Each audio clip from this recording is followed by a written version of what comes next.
तो दोस्तों आप सभी का यूपीएससी मेन साइंस और राइटिंग प्रैक्टिस सीरीज में स्वागत है। आज हम देखेंगे जीएस पेपर 3 को।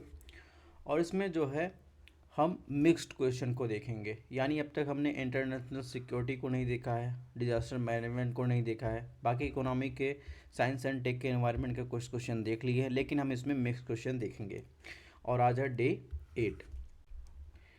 इसके अलावा इसमें पहला क्वेश्चन देखेंगे तो इन्वायरमेंट से देखेंगे, तो जिसमें है आपने देखा होगा भारत में जैव विविधता के समक्ष प्रमुख खतरे क्या हैं। जैव विविधता हॉटस्पॉट की अवधारणा देश की समृद्ध और विविध वनस्पतियों के जीवों के संरक्षण में किस प्रकार मदद कर सकती है। इसको आपको लिखना है 250 वर्ड में।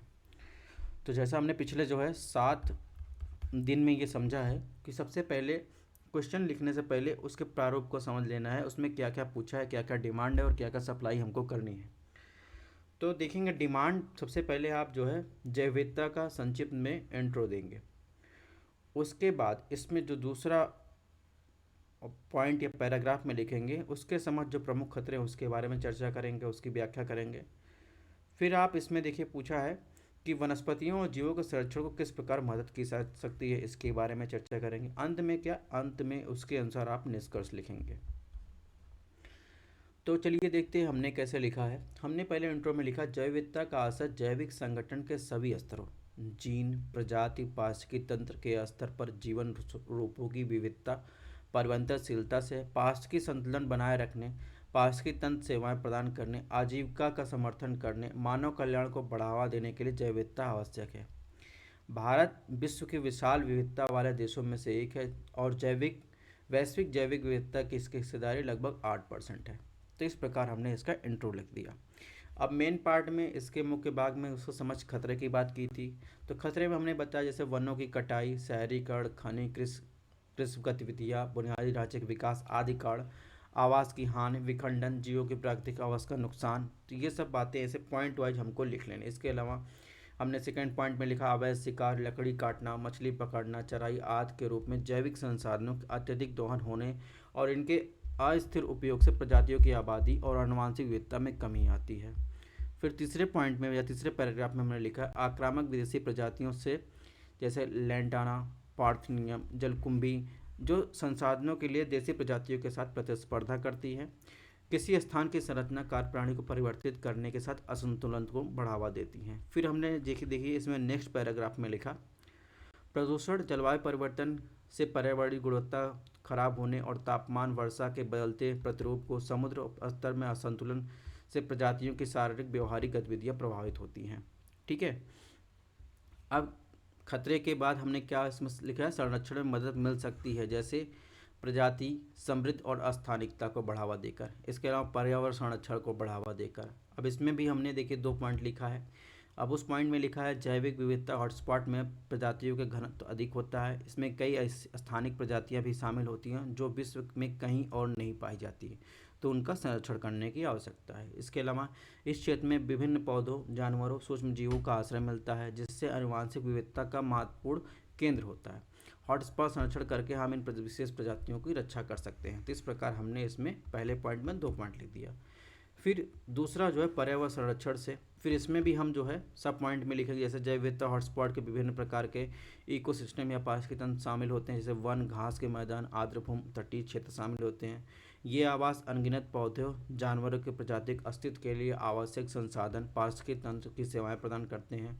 हॉटस्पॉट संरक्षण के विशेष आवासों का संरक्षण सुनिश्चित होता है एवं निवास स्थान नुकसान, विखंडन में कमी आने से प्रजातियों का संरक्षण होता है।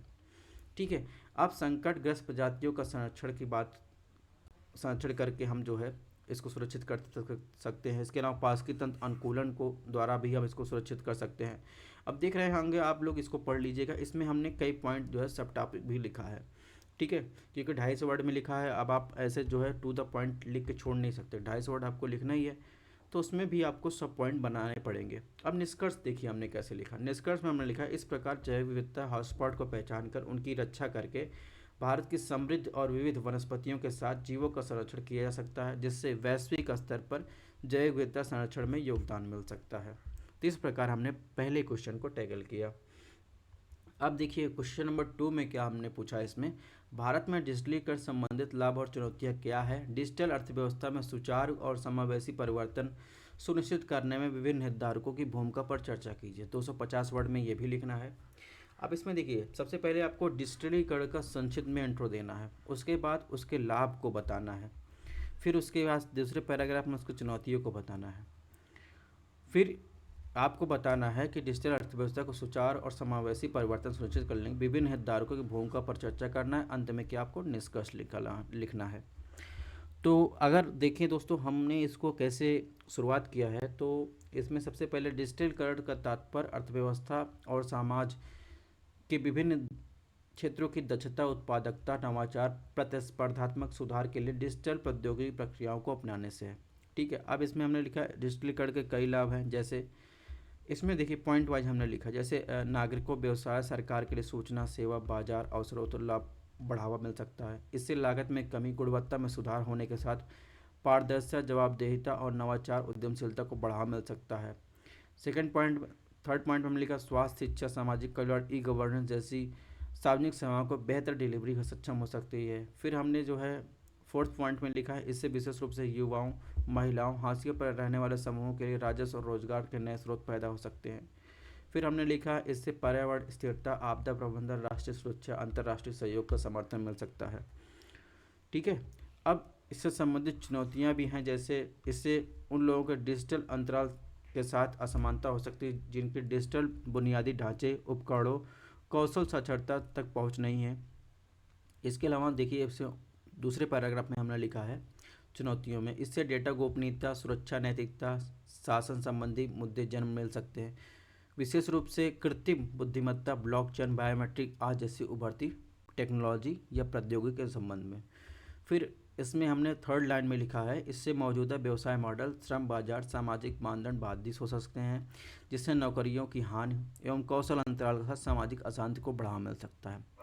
इसके बाद हमने इसमें लिखा इससे साइबर खतरे, साइबर अपराधों, साइबर युद्ध खतरों को बढ़ावा मिल सकता है, जिससे राष्ट्र की संप्रभुता, अखंडता, स्थिरता प्रभावित हो सकती है। ठीक है, अब इसमें देखिए इसमें एक पॉइंट और लिखना था, या एक नेक्स्ट पैराग्राफ में कुछ और लिखना था।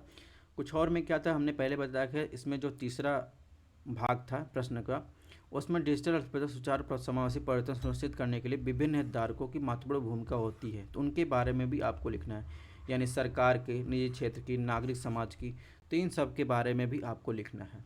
ठीक है, शिक्षा जगत की, मीडिया की, अंतर्राष्ट्रीय समुदाय की, इन सब के बारे में थोड़ा थोड़ा करके आपको 250 वर्ड पूरा करना है।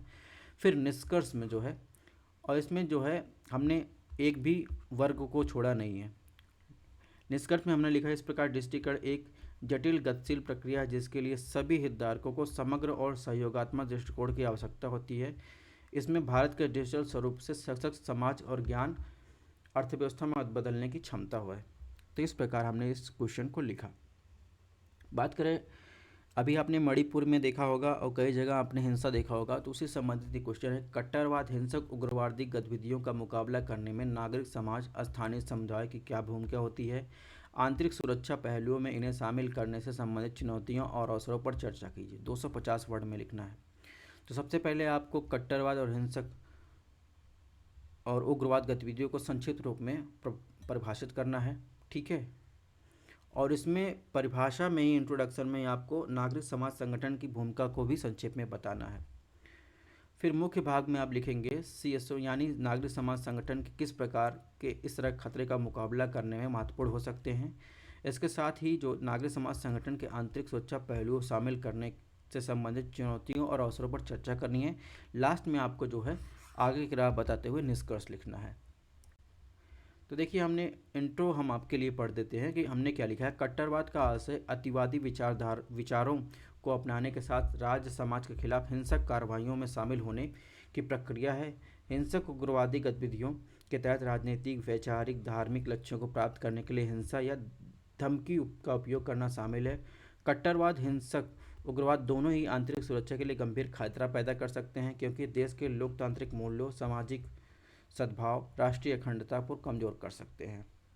इसके बाद हमने इसमें परिभाषित किया आंतरिक सुरक्षा को बढ़ावा देने के लिए कट्टरपंथ, हिंसक उग्रवाद का मुकाबला करने के लिए नागरिक समाज और स्थानीय समुदाय की भूमिका महत्वपूर्ण होती है।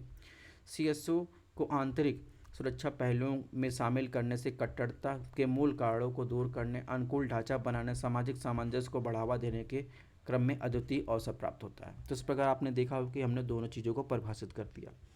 इसके बाद देखिए, नागरिक समाज और स्थानीय समुदाय के कट्टरवाद का मुकाबला करने में महत्वपूर्ण भूमिका निभाते हैं। फिर इसमें भी आपको पॉइंट लिखना है, जैसे कट्टरवाद के मूल कारणों का हल करना, सामाजिक न्याय, CSO को विभिन्न समुदायों के बीच अंतर्विश्वास को बढ़ाना, CSO अपनी क्षमताओं के नेतृत्व कौशल को बढ़ाकर कमजोर समूहों को निर्णय शांति निर्माण में भाग लेने के लिए सशक्त बनाना। तो ये सब चीज़ें हम पूरा पढ़ेंगे नहीं, आपको भी थोड़ा सा अपना दिमाग लगाना है। आप और बेहतर भी लिख सकते हैं इसे, ठीक है, कोशिश करनी है। इसके बाद जो नेक्स्ट पॉइंट था हमारा प्रश्न में, हालांकि आंतरिक सुरक्षा के लिए नागरिक समाज स्थानीय समुदायों के साथ समन्वय कुछ चुनौतियां और अवसर जुड़े हुए हैं। तो यहाँ से हम इसको पैराग्राफ को जोड़े, तो चुनौतियों की बात लिखेंगे, जैसे सरकार और नागरिक समाज के बीच विश्वास, समन्वय, संचार की कमी, नागरिक समाज संगठनों की अपर्याप्त धन सुरक्षा, कानूनी राजनीतिक बाधाएं, चरमपंथी समूह समुदाय की प्रतिक्रिया का जोखिम। ठीक है, अब अवसर भी लिखेंगे उसमें। अवसर मतलब हिंसक उग्रवाद की रोकथाम, मुकाबला करने के प्रयासों की वैधता, प्रभावशीलता की स्थिरता को बढ़ाना।